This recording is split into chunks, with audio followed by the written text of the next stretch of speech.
Good evening my dear students. फिर से आपका स्वागत है मेघास हिंदी एकेडमी में। आज हम यहाँ पर देखेंगे एनसीईआरटी सिलेबस क्लास 8 पाठ 13 जहाँ पहिया है, जिसके लेखक है पी साईनाथ।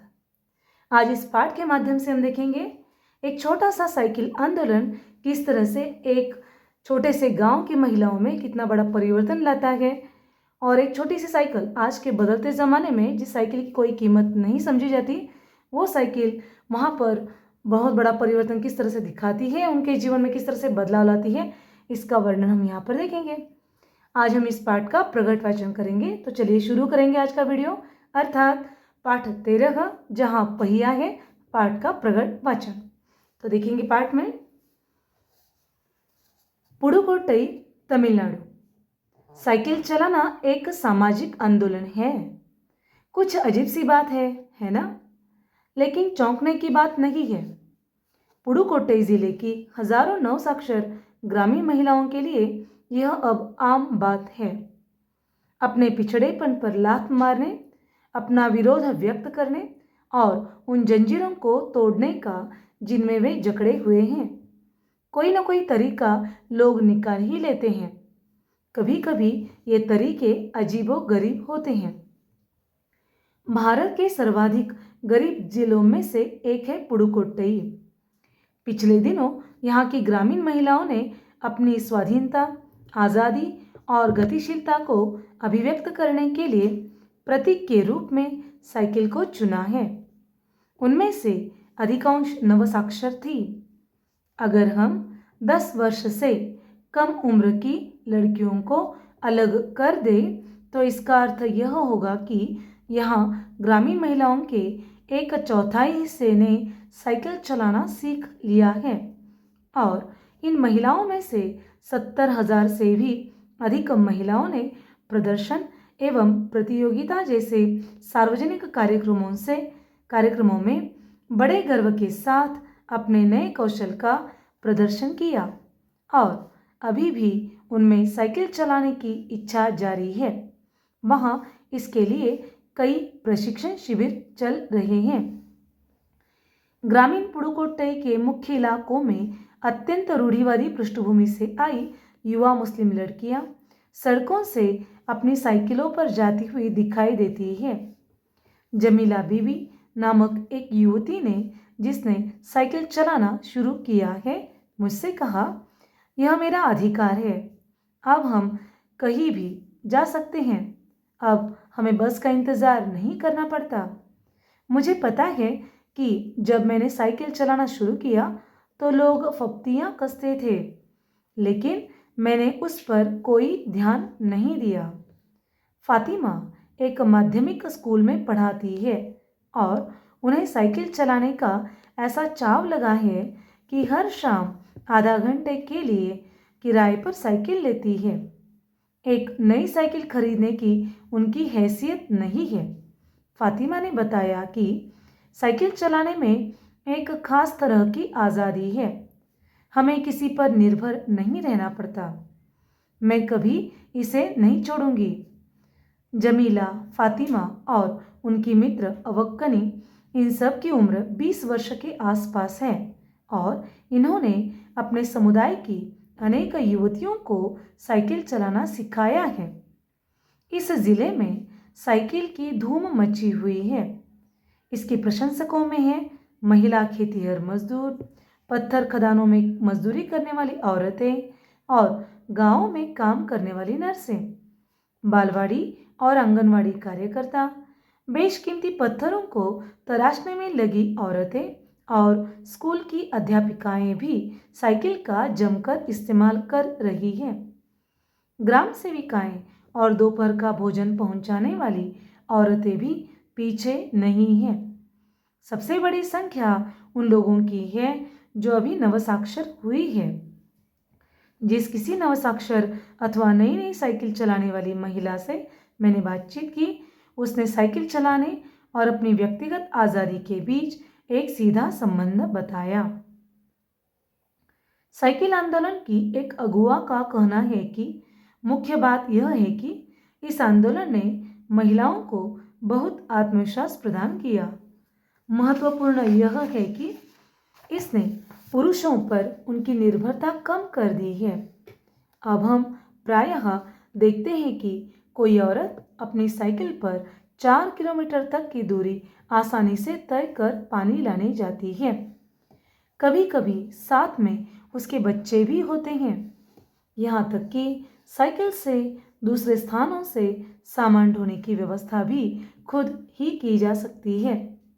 लेकिन यकीन मानिए, जब इन्होंने साइकिल चलाना शुरू किया तो इन पर लोगों ने जमकर प्रहार किया, जिसे इन्हें झेलना पड़ा।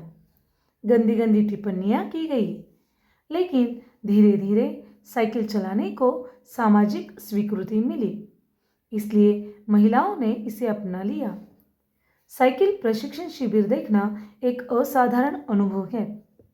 किला कुरुची गांव में सभी साइकिल सीखने वाली महिलाएं रविवार को इकट्ठी हुई थी। साइकिल चलाने के आंदोलन के समर्थन में ऐसे आवेग देखकर कोई भी हैरान हुए बिना नहीं रह सकता। उन्हें इसे सीखना ही है। साइकिल ने उन्हें पुरुषों द्वारा थोपे गए दायरे के अंदर रोजमर्रा की घिसी पिटी चर्चा से बाहर निकलने का रास्ता दिखाया।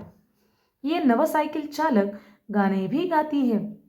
उन गानों में साइकिल चलाने को प्रोत्साहन दिया गया है। इनमें से एक गाने की पंक्ति का भाव है, ओ बहिना आ सीखे साइकिल, घूमे समय के पहिए संग। जिन्हें साइकिल चलाने का प्रशिक्षण मिल चुका है, उनमें से बहुत बड़ी संख्या में साइकिल सीख चुकी महिलाएं अभी नई नई साइकिल सीखने वाली महिलाओं को भरपूर सहयोग देती है। उनमें यहाँ न केवल सीखने सिखाने की इच्छा दिखाई देती है, बल्कि उनके बीच यह उत्साह भी दिखाई देता है कि सभी महिलाओं को साइकिल चलाना सीखना चाहिए। 1992 में अंतर्राष्ट्रीय महिला दिवस के बाद अब यह जिला कभी भी पहले जैसा नहीं हो सकता। हैंडल पर झंडियां लगाए, घंटियां बजाते हुए साइकिल पर सवार 1500 महिलाओं ने पुडुकोट्टई में तूफान ला दिया। महिलाओं की साइकिल चलाने की इस तैयारी ने यहाँ रहने वालों को हक्का बक्का कर दिया। इस सारे मामले पर पुरुषों की क्या राय थी? इसके पक्ष में आर साइकिल्स के मालिक को तो रहना ही था। इस अकेले डीलर के यहाँ लेडीज साइकिल की बिक्री में साल भर के अंदर काफी वृद्धि हुई। माना जा सकता है कि इस आंकड़े को 2 कारणों से कम करके आंका गया। पहली बात तो यह है कि ढेर सारी महिलाओं ने, जो लेडीज साइकिल का इंतजार नहीं कर सकती थी, जेंट्स साइकिलें खरीदने लगी। दूसरे, उस डीलर ने बड़ी सतर्कता के साथ यह जानकारी मुझे दी थी। उसे लगा कि मैं बिक्री कर विभाग का कोई आदमी हूँ। कुदीमी अन्नामलाई की चिलचिलाती धूप में एक अद्भुत दृश्य की तरह पत्थर के खदानों में दौड़ती भागती 22 वर्षीय मनोरमणी को लोगों ने साइकिल सिखलाते देखा। उसने मुझे बताया, हमारा इलाका मुख्य शहर से कटा हुआ है। यहाँ जो साइकिल चलाना जानते हैं उनकी गतिशीलता बढ़ जाती है। साइकिल चलाने के बहुत निश्चित आर्थिक निहितार्थ भी थे। इससे आय में वृद्धि हुई है। यहाँ की कुछ महिलाएं अगल बगल के गांव में कृषि संबंधी अथवा अन्य उत्पाद बेच आती है। साइकिल की वजह से बसों के इंतजार में व्यय होने वाला उनका समय बच जाता है। खराब परिवहन व्यवस्था वाले स्थानों के लिए तो यह बहुत महत्वपूर्ण है। दूसरे, इससे इन्हें इतना समय मिल जाता है कि अपने सामान बेचने पर ज्यादा ध्यान केंद्रित कर पाती है। तीसरे, इससे ये और अधिक इलाकों में जा पाती है।